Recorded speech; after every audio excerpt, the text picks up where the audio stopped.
Most powerful woman to lead a crime organization. As bosses, capos, soldiers, and associates, men have dominated organized crime for centuries.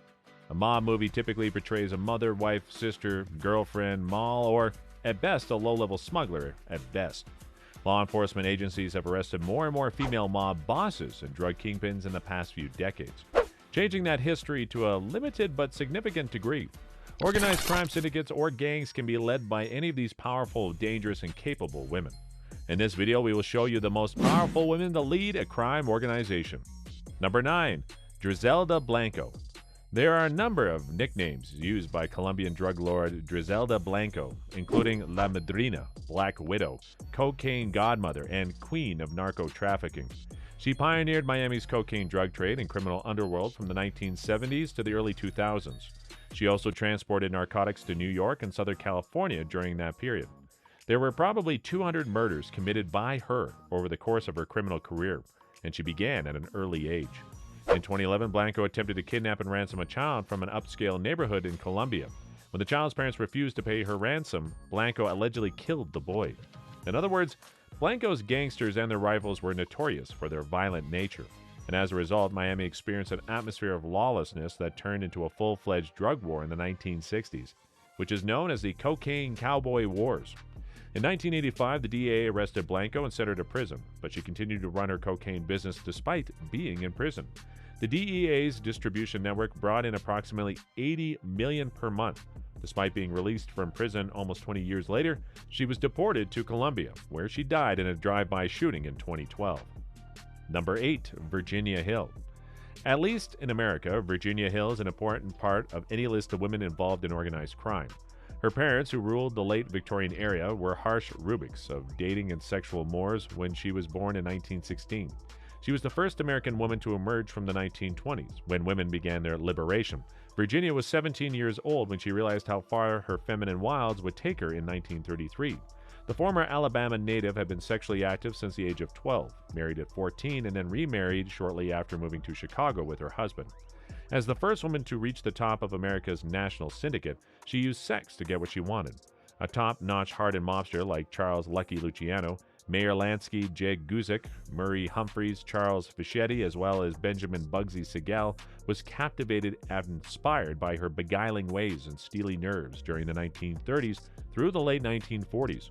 She worked for these men as an informant on Mexican heroin trafficking, money launderer, and cash courier. While on assignment in Mexico, she flashed her pricey furs, jewels, and body to seduce wealthy and powerful men to seal heroin deals for the syndicate and secure cash for the syndicate. Some of them she slept with, and others she didn't. It seemed to matter little to her. It was merely what had to happen at the time. Number 7. Rosetta Cudello. While her brother Rafael Cudello, the leader of the Nueve Camara organization, NCO, had lived in maximum security jails or psychiatric prisons since 1963, Rosetta Ice Eyes Cudello was de facto Camorra mob boss for a number of years. Despite being instructed by Rafael, Rosetta managed the mafia by herself.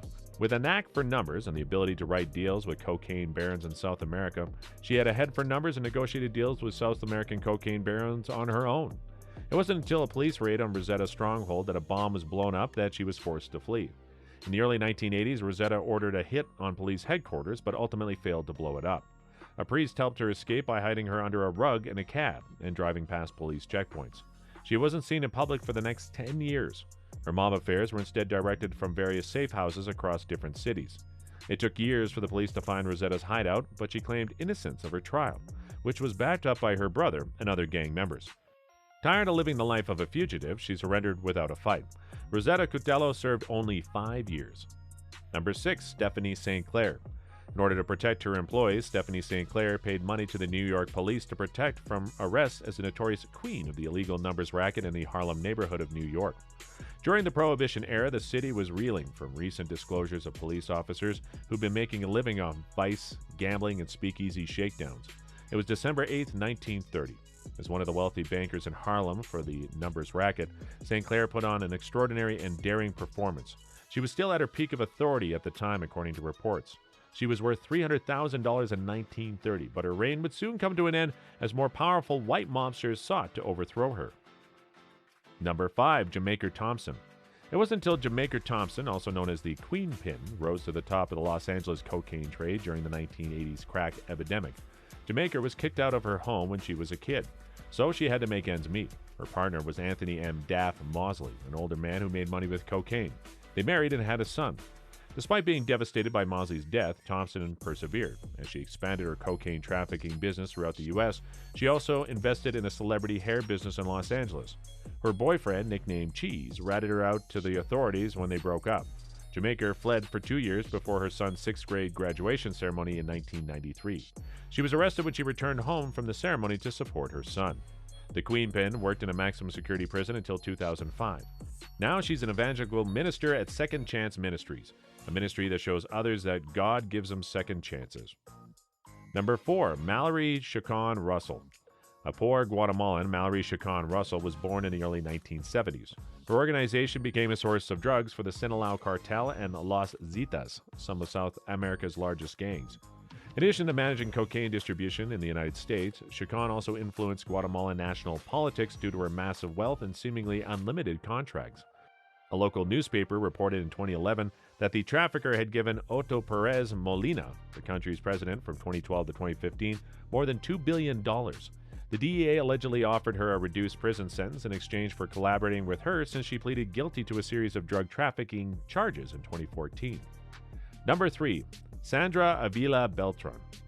Sandra Avila Beltran is known by the media as the Queen of the Pacific. Although she came from a family of cartel members, she made sure no evidence of her criminal activities were left behind. Despite operating without drawing police attention for years, Sandra Beltran and her lover were caught with 9 tons of cocaine in 2001. In a few months, police suspicions increased when she reported that her teenage son had been abducted and held for ransom for $5 million. Nevertheless, authorities continued to investigate Vila Beltran after she reunited with her family. Approximately 7 years was spent in prison for her conviction of money laundering in 2007. Number 2, Inidina Aureliano Felix. In the eyes of Drug Enforcement Administrators DAA, Enidia Aureliano Felix is the first female drug lord in the world. When Enidima was a girl, she dreamed of becoming the queen of a carnival in Mazatlan, but her family's drug trafficking activities prevented her from achieving these dreams. Following the arrest of her brother, Eduardo Aureliano Felix, in 2008, she took over as leader of the Tijuana cartel. Her bachelor's degree in accounting from a private university in Guadalajara allowed her to work for the cartel behind the scenes as a money launderer. After the fall of her brothers and the widespread takedowns of the cartel bosses in Mexico, Enidia Aureliano Felix is known as the Boss, the Godmother, and the Narco Mother. Number 1, Sister Ping.